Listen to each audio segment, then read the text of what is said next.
Hello दोस्तों, स्वागत है आपका ज्ञान सेतु जीएस अकेडमी में। चलिए, जो आज का हमारा टॉपिक है वो है ग्रह।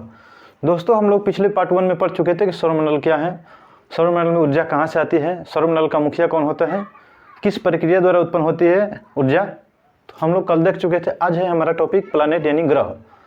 प्रारंभ में कुल ग्रहों की संख्या जो थी 9 थी।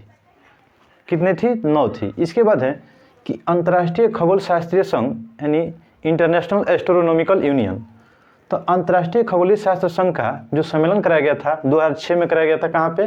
प्राग में। इसीलिए नाम दे दिया इसका कि प्राग सम्मेलन 2006।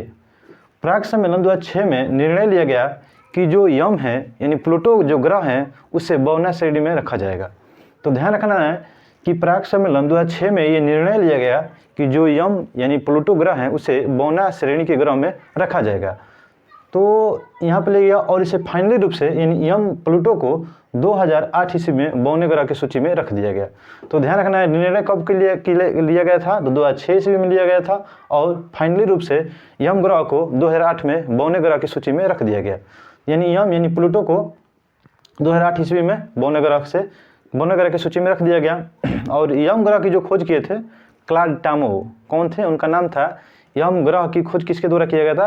तो क्लॉड टामो के द्वारा किया गया था। कब किया गया था? तो 1930 ईस्वी में किया गया था। और यम को बौने ग्रह की सूची में कब रख दिया गया? तो 2008 ईस्वी में रख दिया गया। निर्णय प्राग सम्मेलन 2006 ईस्वी में। इसके बाद है कि सौरमंडल में जितने भी उपस्थित ग्रह हैं उसे 2 भागों में बांटा गया है। ये प्राग सम्मेलन में ही निर्णय लिया गया था कि सौरमंडल में उपस्थित ग्रहों को 2 भागों में बांटा गया है। कब निर्णय लिया गया था? तो प्राग सम्मेलन 2006 ईस्वी में लिया गया था। पहला जो है कि पार्थिव या आंतरिक ग्रह, और दूसरा जो है वो है बृहस्पति ग्रह या बाह्य ग्रह। तो ध्यान रखना है कि सौरमंडल में उपस्थित ग्रहों की 2 भागों में बांट दिया गया है, एक पार्थिव ग्रह, एक बाह्य ग्रह। तो पार्थिव माने होता है छोटा और आंतरिक ग्रह होता है कि अंदर वाले। तो पार्थिव ग्रह और आंतरिक ग्रह कौन कौन से हैं? यानी बुध है, शुक्र है, पृथ्वी है, मंगल है। यानी सूर्य के बाद 4, यानी सूर्य के बाद कौन पड़ता है? बुध पड़ता है, उसके बाद शुक्र पड़ता है, उसके बाद पृथ्वी पड़ता है, उसके बाद मंगल पड़ती है। तो ध्यान रखें, पार्थिव ग्रह यानी छोटे ग्रह और आंतरिक ग्रह कौन कौन से हैं? तो बुध, शुक्र, पृथ्वी और मंगल। ये कितने हैं? तो पार्थिव ग्रहों की संख्या या आंतरिक ग्रहों की संख्या कितनी है? ये 4 हैं।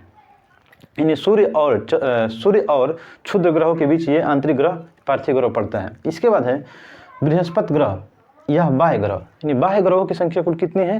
तो 4 है। कौन कौन से? तो बृहस्पति है, शनि है, अरुण है, वरुण है। तो बाह्य ग्रहों की संख्या कितनी है? 4 है। और आंतरिक ग्रहों की संख्या कितनी है? 4। दोनों मिला कितना हो गया? 8। तो बृहस्पति, शनि, अरुण, वरुण ये भी कितने हैं? 4। तो ध्यान रखना है कि बृहस्पति ग्रह या बाह्य ग्रहों की संख्या कितनी है? 4 है। और आंतरिक या पार्थिव ग्रहों की संख्या कितनी है? 4। तो 2 भागों में बांट दिया गया यहाँ पे। इसके बाद है कि मंगल, बुध, बृहस्पति, शुक्र, शनि।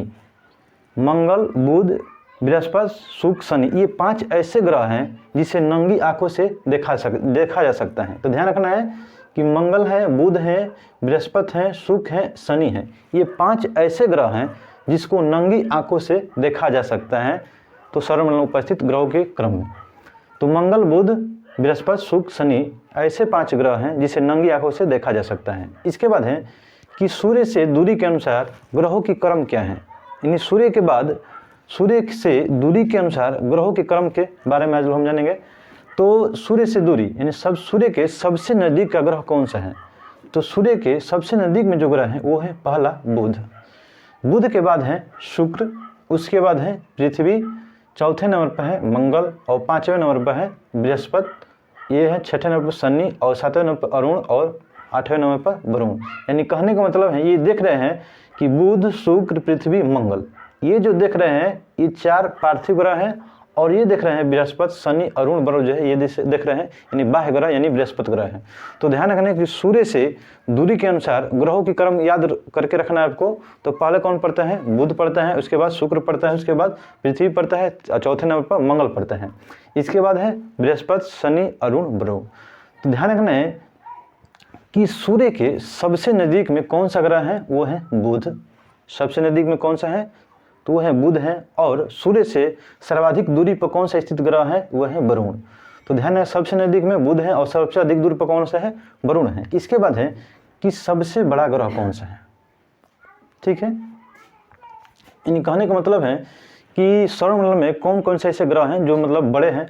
तो सौरमंडल में सबसे बड़ा ग्रह कौन सा है, वो है बृहस्पति। ध्यान रखना है कि पहले बृहस्पति होगा, उसके बाद शनि होगा, अरुण होगा, वरुण होगा, इसके बाद 5वें नंबर पर पृथ्वी है बड़ा में, 6ठे नंबर पर शुक्र है और मंगल 7वें नंबर पर और 8वां बुध।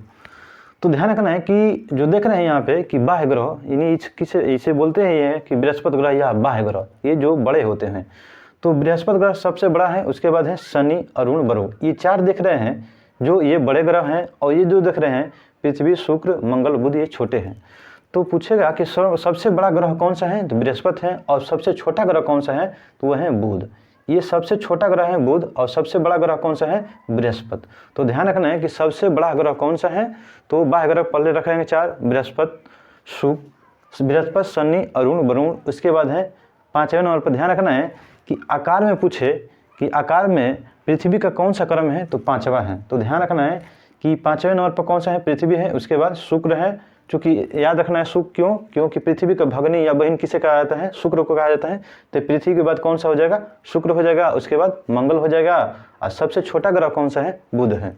तो चलिए यहाँ पर देख चुके सर्वाधिक द्रव्यमान, यानी कौन सा ऐसा ग्रह है जिसका द्रव्यमान सबसे अधिक है, वो है बृहस्पति। सीधी सी बात है कि जो सबसे बड़ा होगा उसका द्रव्यमान क्या होगा, ज़्यादा होगा।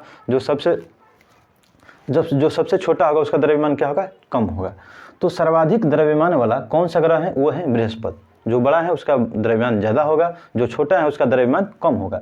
तो सर्वाधिक द्रव्यमान वाला कौन सा ग्रह है, वो है बृहस्पति। इसके बाद है न्यूनतम द्रव्यमान वाला कौन सा ग्रह है, तो वो है बुध। तो ध्यान रखना आपको कि सर्वाधिक बृहस्पति और न्यूनतम बुध। इसके बाद है कि सर्वाधिक परिक्रमण काल किस ग्रह का होता है, यानी कहने का मतलब है कि कौन ऐसा ग्रह है जो सूर्य का चक्कर सबसे अधिक समय में लगाता है, वो है वरुण। परिक्रमण काल का मतलब होता है कि जितने भी अन्य ग्रह हैं, 8 ग्रह हैं, वो सूर्य के क्या करते हैं, चक्कर लगाते हैं, उसी को बोलते हैं परिक्रमण काल। तो सर्वाधिक परिक्रमण काल किस ग्रह का है, तो वो है वरुण। ये जो वरुण है, ये जो है 165 वर्ष में चक्कर लगाता है। ठीक है, यानी एक परिक्रमा काल किसका होता है, कितना होता है इसका, 165 वर्ष लगता है, किसका, तो वरुण का। इसके बाद है न्यूनतम परिक्रमा काल। न्यूनतम परिक्रमा काल किसका है, बुध का। ये लगाता है 88 दिन। ठीक है, यानी चूंकि मतलब कहने का मतलब है कि बुध ये जो है ये सूर्य के सबसे नज़दीक का ग्रह है, तो इससे कम समय लगेगा परिक्रमा करने में। और ये जो देख रहे हैं वरुण, ये सर्वाधिक दूर पर स्थित है, इसीलिए इसे ज़्यादा वर्ष लगेगा। तो ध्यान रखना, सर्वाधिक परिक्रमा काल वाला कौन सा ग्रह है, तो वो है वरुण ग्रह, जो 165 वर्ष का समय लगता है। और और न्यूनतम परिक्रमा काल किसका है, तो वो है बुध ग्रह का, जो कितने समय लगता है, 88 दिन का समय लगता है। तो ध्यान रखना ये बातों को। इसके बाद है परिभ्रमण काल। तो ध्यान रखना है दोस्तों कि परिक्रमा काल उसे बोलते हैं जो अन्य ग्रह हैं सूर्य की परिक्रमा करते हैं, उसे बोलते हैं परिक्रमण काल। लेकिन परिभ्रमण काल देख रहे हैं, ये अपने अक्ष पर, यानी अपने अक्ष पर चक्कर लगाना क्या कहलाता है, परिभ्रमण काल। तो ध्यान रखना, परिभ्रमण काल उसी को बोलते हैं, अपनी अक्ष पर घूमना क्या कहलाता है, परिभ्रमण काल कहलाता है। तो ध्यान रखना है कि सबसे कम परिभ्रमण काल किसका होता है, यानी अपने अक्ष पर कौन ऐसा ग्रह है जो सबसे जल्दी में घूम जाता है। तो परिक्रमण काल सबसे जो कम होता है वो है बृहस्पति ग्रह। ये जो है 9.9 घंटा, यानी लगभग में 10 घंटा ये अपने चक्कर में घूम लेता है एक बार। तो ध्यान रखना है कि परिभ्रमण काल सर्वाधिक न्यूनतम किसका होता है, तो वो होता है बृहस्पति ग्रह का होता है। कितने दिन का होता है, 9.9 घंटा, यानी लगभग में 10 घंटा का होता है। इसके बाद है कि सबसे अधिक परिभ्रमण काल किसका होता है, तो सबसे अधिक परिभ्रमण काल जो होता है वो शुक्र ग्रह का होता है। कितने दिन का होता है, तो 243 दिन का होता है। यानी अपने अक्ष पर एक बार घूमने में कितने समय लगता है, तो 243 दिन किसको लगता है, शुक्र ग्रह को लगता है। और ये जो देख रहे हैं बृहस्पति है, ये अपने अक्ष पर एक चक्कर लगाने में लगभग में 10 घंटा का समय लेता है। इसी को बोलते हैं परिभ्रमण काल, यानी अपने अक्ष पर एक बार घूमना क्या कहलाता है, एक चक्कर लगाना क्या कहलाता है, परिभ्रमण काल। तो देख चुके हम लोग कि सर्वाधिक परिभ्रमण काल किसका होता है, शुक्र ग्रह का होता है। कितने दिन का होता है, 243 दिन का होता है। और न्यूनतम किसका परिभ्रमण काल क्या होता है, वो बृहस्पति ग्रह का होता है। कितने दिन का, तो लगभग में 10 घंटे का होता है। इसके बाद है कि अक्ष पर झुका हुआ ग्रह कौन सा है, यानी कौन ऐसा ग्रह है जो सर्वाधिक अपने अक्ष पर झुका हुआ है। तो सर्वाधिक झुका हुआ ग्रह कौन सा है, वो है अरुण ग्रह, यूरेनस। ठीक है, इसे अरुण ग्रह को लेटा हुआ ग्रह भी कहा जाता है। तो लेटा हुआ ग्रह, ठीक है। यानी क्योंकि अपने अक्ष पर ये सर्वाधिक झुका हुआ है, इसीलिए इसे अरुण ग्रह को लेटा हुआ ग्रह भी कहा जाता है। तो ध्यान रखना है कि अपने अक्ष पर सर्वाधिक झुका हुआ ग्रह कौन सा है, वो है अरुण ग्रह।